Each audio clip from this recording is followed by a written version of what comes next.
কোটা সংস্কার আন্দোলন দমনে সাদা এক ধরনের সাজোয়াজান ব্যবহার করে জাতিসংঘ থেকে ভয়াবহ এক প্রশ্নের মুখে পড়েছে বাংলাদেশ সেনাবাহিনী।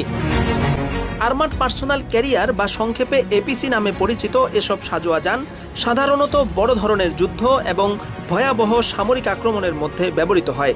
জাতিসংঘের তরফ থেকে অত্যাধুনিক এসব সাজোয়াজান বাংলাদেশ সেনাবাহিনীকে দেওয়া হয়েছে বিভিন্ন দেশের শান্তিরক্ষা মিশনে ব্যবহারের জন্য। এগুলো কোথায়, কিভাবে, কোন পরিস্থিতিতে ব্যবহার করা যাবে সেটার পরিষ্কার একটা বিধিমালাও দেওয়া হয়েছে। কিন্তু সম্প্রতি কোটা আন্দোলনকে কেন্দ্র করে বিক্ষোভ দমনে কারফিউ জারির পর সেনাবাহিনীকে এসব গাড়ি নিয়েই সড়কে টহল দিতে দেখা যায়।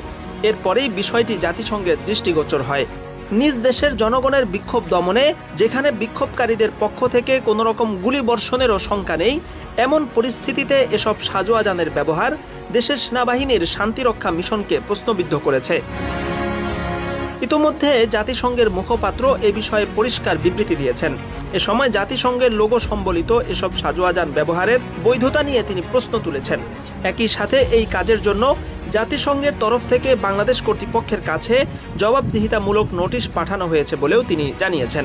UN-marked vehicles that may have been used during the এসব মিশনে তাদের জীবনের নিরাপত্তার জন্য বিভিন্ন সাজোয়াজান এবং হেলিকপ্টার প্রদান করা হয়, যেগুলো শান্তির প্রতীক হিসেবে সাদা রঙের হয়ে থাকে।